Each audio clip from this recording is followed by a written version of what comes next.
Good morning, students. And today we will discuss about the drug store and business management. Drug store and business management की after profession of the pharmacy, complete diploma, 2-year diploma. So each and every person going to government sectors, dispensaries, nursing home, and go to private sectors to open a retail chain store. Retail chain store.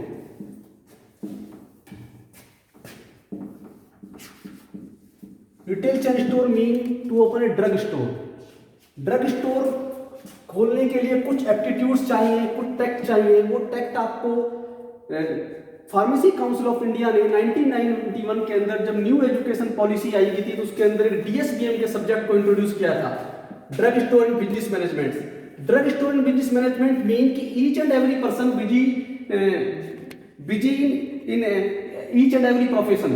तो profession mean जैसे education profession, teaching profession.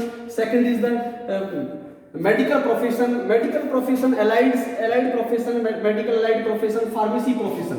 In pharmacy profession के अंदर diploma in pharmacy के बाद में जो government sector के अंदर चले गए, नर्सिंग होम या एनी, और इसके अलावा जो रिटेल चेन स्टोर में गए या कोई मैन्युफैक्चरिंग में गया, एमएनसी कंपनीज के अंदर, तो डिप्लोमा मेनली डिप्लोमा जो स्टूडेंट्स हैं वो क्या करते हैं, डिप्लोमा के बाद में रिटेल चेन स्टोर खोलते हैं. रिटेल चेन स्टोर्स के लिए जो एप्टीट्यूड चाहिए जैसे कॉमर्स एंड अकाउंटेंसी सेपरेट से. कॉमर्स मीन की business activities, person busy in any business activities. Commerce के drug house management, channel of distribution, inventory control. और accountancy is separate. Accountancy mean की द कंसेप्ट ऑफ अकाउंटेंसी,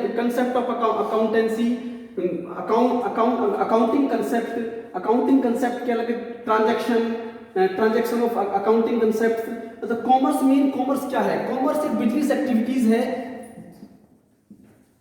जो person को busy रखती है किसी न किसी काम में, तो जो कॉमर्स है. और कॉमर्स मीन की प्रोडक्शन ऑफ दी, कॉमर्स के अंदर इंडस्ट्रीज है. जैसे इंडस्ट्रीज क्या करती हैं, प्रोडक्शन करती हैं, और प्रोडक्शन करने के बाद में ह्यूमन वांट्स की जो नीड है उसको कॉमर्स ही उसको सेटिस्फाई करते हैं. कि कोई इंडस्ट्री है और इंडस्ट्री के बाद में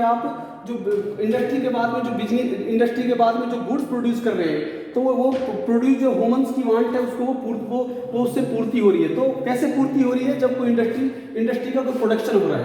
तो इसमें आप इसमें कॉमर्स के अंदर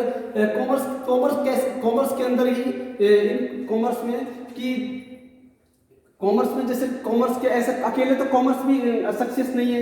तो इसमें आप क्या करोगे सबसे पहले कि कॉमर्स कैसे चलेगी. कॉमर्स में जैसे ट्रेड है, और ट्रेड क्या है कि ट्रेड्स के सब टाइप्स होते हैं. एक तो इंटरनल ट्रेड होती है, एक इंटरनेशनल ट्रेड होती है. इंटरनल ट्रेड्स को आप डोमेस्टिक और लोकल ट्रेड भी कहते हैं. इंटरनेशनल ट्रेड के अंदर फॉरेन ट्रेड आता है, जिसको आप फॉरेन ट्रेड्स को अगर वो करते हैं तो इसके अंदर इंपोर्ट एक्सपोर्ट है. इंपोर्ट और एक्सपोर्ट मेनली तो इसके अंदर आते हैं. इंटरनेशनल एक्सपोर्ट के अंदर इंपोर्ट का मीन होता है कोई आप जो प्रोडक्ट आपके यहाँ अवेलेबल नहीं है आपके इंडिया के अंदर, तो आप उसको इंपोर्ट करते हैं.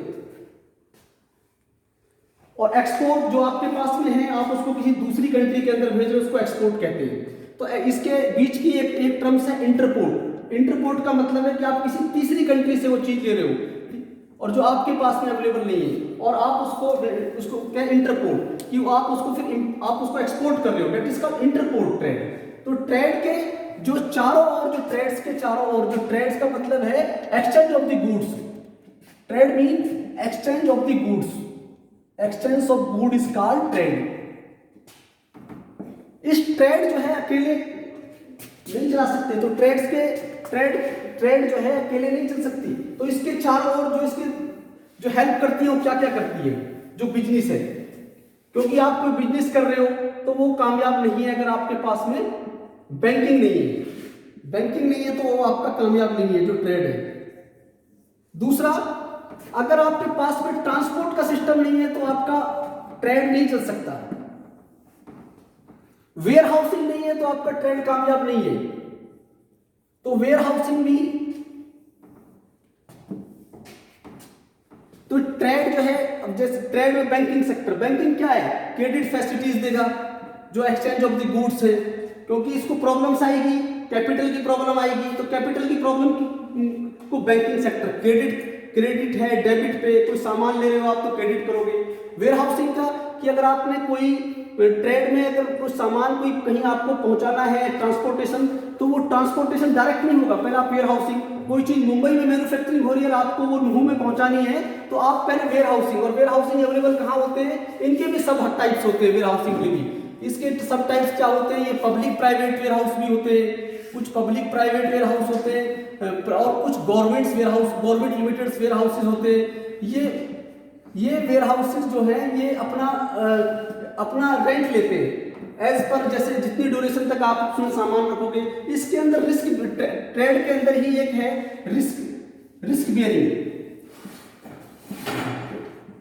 ये चारों चीजें जो है इसके साथ में अटैच है कि अगर दूसरा इसके अंदर ट्रांसपोर्ट, यदि ट्रांसपोर्ट नहीं है वाया रोड है या रेलवे है, ये अगर आपके पास में नहीं है तो आप जो ट्रेड कर रहे हो वो भी सक्सेस नहीं है। रिस्क बियरिंग, अगर ड्यूरिंग स्टोरेज अगर आपके कोई एक्सपायरी हो जाती है तो उसके लिए भी इसमें ये रिस्पॉन्सिबल है, और रिस्क बियरिंग भी है। तो ये जो आपके जो कॉमर्स की एक्टिविटीज हैं, जो ट्रेड है या ये इनके वेयर हाउसिंग के और बैंकिंग के ये सक्सेस नहीं है। सही हुआ।